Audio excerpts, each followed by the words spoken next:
Hey everybody, I'm Tom Vasel and welcome to another Top 10 list.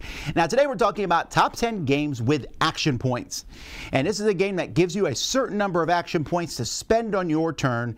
You spend them and do things with them. Now for purposes of this list, I'm trying to pick games that do different, interesting things with that. And I also kind of cut out any game that had 2 or less action points as a general basis, because there's a lot of games that say take 2 actions on your turn. You can draw a card or you can play a card and you can do 1 action twice. There's a lot of games that do that. These are games that do something more and above and beyond that. Now I will say there's not as many of these games as you might think, and I think part of that is because analysis paralysis can jump in. These games were really big in the late 90s, and mostly from Wolfgang Kramer and Michael Kiesling, who went together and made this style of games, and we'll talk a little bit about these. Anyway, let's just jump into it. Number 10 is Pandemic, or any variation thereof. I personally love the Pandemic Legacy games, but any Pandemic game. The whole point of this game is you have 4 actions. Most actions cost 1 thing. There's some variants possibly in the Legacy games, possibly, that you'll find out.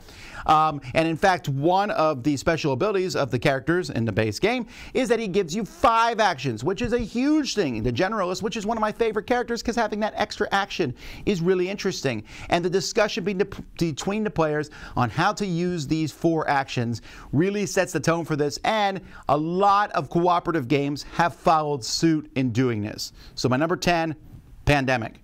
Number 9 is Flashpoint Fire Rescue. Now before you worry that this will be my whole list, it is not. These are the only 2 of this type.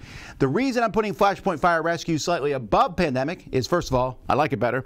But secondly, this also let you do a few things that were more than 1 action. So for example, putting out a fire with the big hose might cost 3 actions for some of the players. So different things might cost various actions depending on it. This one also let you save actions, something I really enjoyed, where if you didn't have them, you could save them for future turns, so you could have more than 4.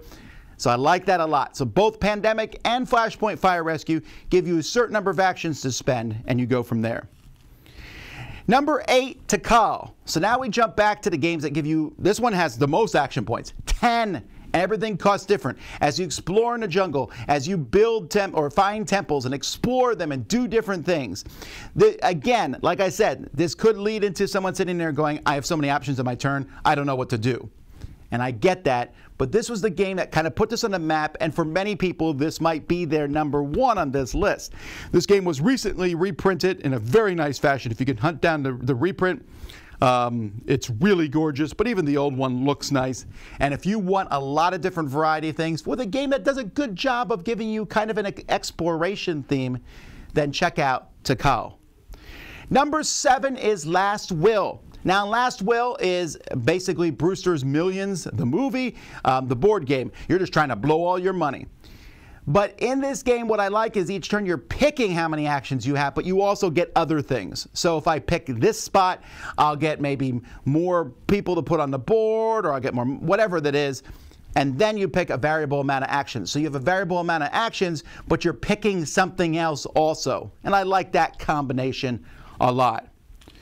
Number 6 is Photosynthesis. Here your action points are basically determined by the light that comes onto your trees. You're building trees and growing them in this game, and the sun's moving around the board, and the sun gives you light points. You then spend these points to do various actions. The actions have different costs of putting out new trees, planting seedlings, growing trees, and harvesting trees to get points.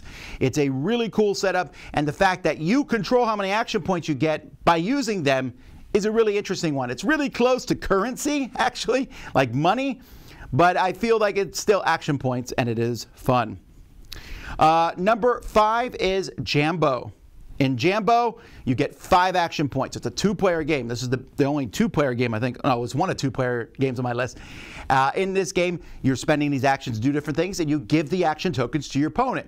If you leave 2 left over at the end of your turn, you get a gold, so you might do that, and it just works really well. A nice action point game where you take various actions with the different tokens you have. Jambo, or its sequel/expansion, Asante. Either of those games would work in this slot. Number 4 is Raptor. This is the other two-player. Oh, no, it's not. There's more two-player games. I can't even read my own list. Raptor is a game in which one person's raptors, the other person's scientist, trying to capture the raptors. The raptors are trying to just kind of leave me alone, but also will eat you scientists if you don't stop bothering us. You're both playing a card.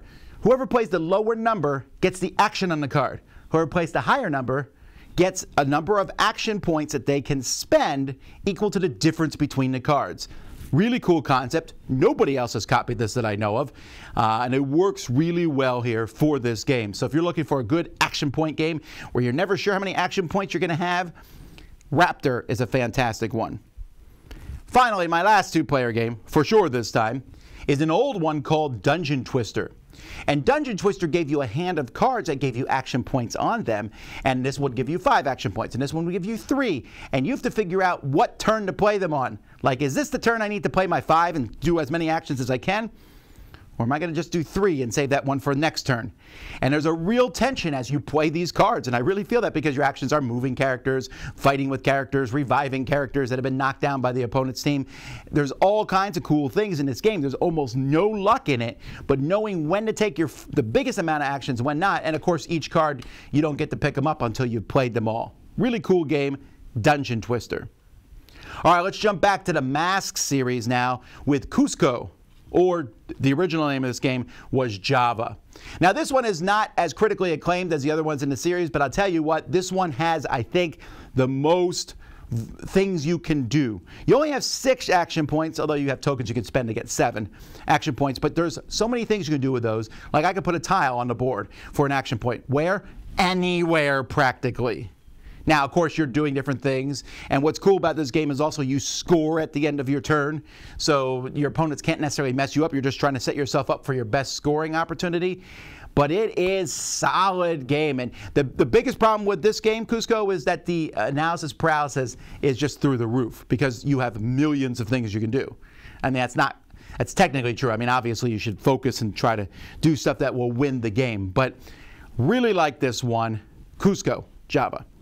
And number 1, same designers, same type of thing. So we have Tikal, Cusco, Mexico, and then Mexica here on my list. And Mexica gives you 6 action points. And in Mexica, you are dividing this area up with canals. And you're spending action points to put these canals up and move your people around the board. And it's an area control game, but you are building the areas that you control, which I think is really neat. And you use a certain number of action points to do so. Just like Tikal and Java, and the game I did not mention, Torres. This game gives you a dizzying amount of different things that you can do, although it feels this one's a little bit more focused and easy to play, and of the 3, it's my favorite. It actually was my least favorite when I first played it well over a decade ago, but this one has really grown on me. And again, all 3 of these games, Cusco, and Tikal and Mexica, have some really beautiful versions that came out. They're a little tricky to find now, but if you can get them, they're they're very pretty. Those are my favorite action point games. What are yours? Let me know in the comments. Until next time, I'm Tom Vasel, and you've been watching another Top 10 on the Dice Tower.